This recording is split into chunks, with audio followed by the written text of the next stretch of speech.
citizens. But Because that argument, Mr. Jain, is not backed by facts. It's not quite backed by facts. That may be your perception, that may be anyone else's perception. And so the same goes for the BJP supporters, for the supporters of Prime Minister Narendra Modi as well. But it needs to be backed by facts. I want to quickly bring in a little balance to the debate and go across to Captain Bansal, because we've heard it from President Joe Biden itself as part of the 3-nation tour. Captain Bansal, you know, he spoke of how the Prime Minister has made a significant impact on everything, including what the country is doing in Quad. How he's made fundamental shift in climate change, how he's influenced in he has the influence in the Indo-Pacific as well. He said that you are making a difference. You are highlighting time and again that democracies do matter. Now, in your view, can there be a denial that Narendra Modi is a name that reverberates across the globe today? And how much of it do you think really can have an impact back in India? Nikhil Jain doesn't quite think so, but what is your thought, sir? You're on mute, Captain Bansal. If you could please unmute yourself. There is no doubt that today Prime Minister Modi vibes. In fact, he has a connect with the audience, international audience, especially with the diaspora, that is unparalleled. And he has drawn crowds in countries like Australia, where you actually are at times difficult to find human beings in cities. In fact, apart from Sydney, it is very difficult to find human beings on road in Australia. In that sort of a country, a stadium being full shows about his popularity. He's immensely popular. And this popularity stems from two factors. One is, of course, India has risen in last 10, 15 years. India has risen to unprecedented levels. So India is a powerful country. He's the Prime Minister of India.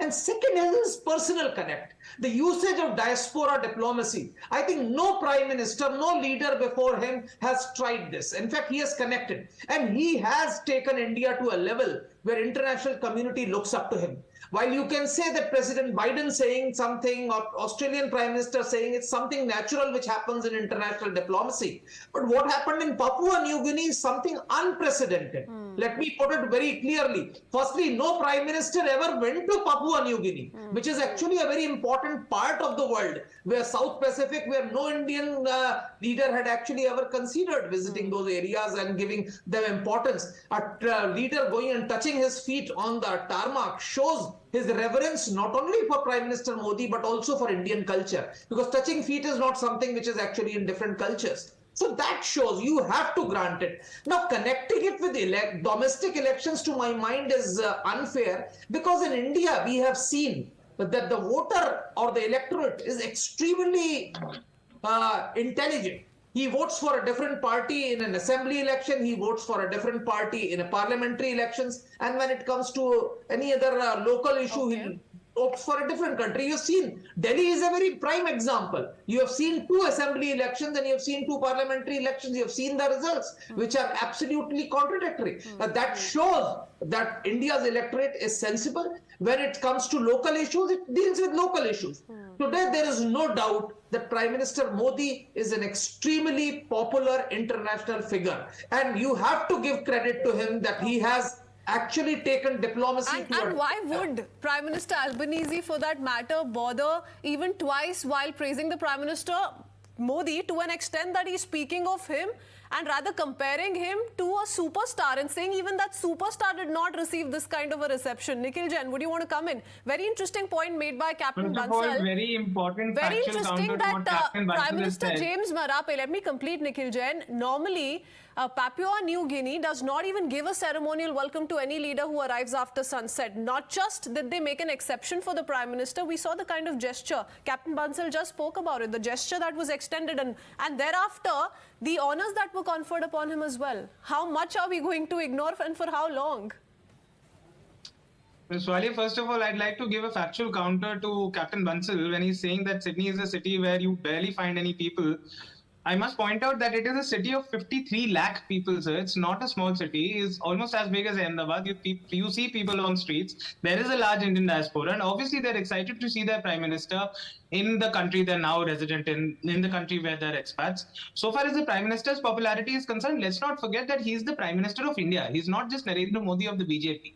India is a very important partner at the global level, and it's not only Mr. Modi is doing. In fact, I personally believe it has very little of Mr. Modi is doing.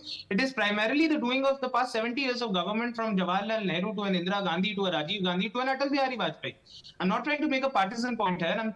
I'm trying to make a simple point that we've been an independent republic for the past 75 years approximately, and we are an important partner at the global stage. So obviously leaders of smaller countries like Papua New Guinea, which has the population of half that of Delhi, they would like to be in the good books of the Indian Prime Minister, whoever it is, whether it is Narendra Modi, whether it is Rahul Gandhi, whether it is Atal Bihari, they would be like to be on the good books of the Indian Prime Minister, because they want to create good diplomatic relationships with with India. And so far as Australian prime ministers and US presidents being adulatory about the Indian prime minister is concerned, let's not forget the geopolitical threat that the world is facing from China today. Everybody wants India to act as a strong counter to China. China, a dictatorial country, and India is a democratic country. People want that foreign counter policy in India, of the country which is why India is more important. It's being acknowledged, Mr. Nikhil Jain, to an effect that all of this is being spoken of by the several global leaders, and that's exactly the point I'm trying to highlight in saying that all of them have recognized this today. They're speaking of vaccine Maitri, they're speaking of India's efforts when it comes to isolating China, when it comes to perhaps to an extent making sure that China is a bully and its magic around that particular strategy doesn't quite work out.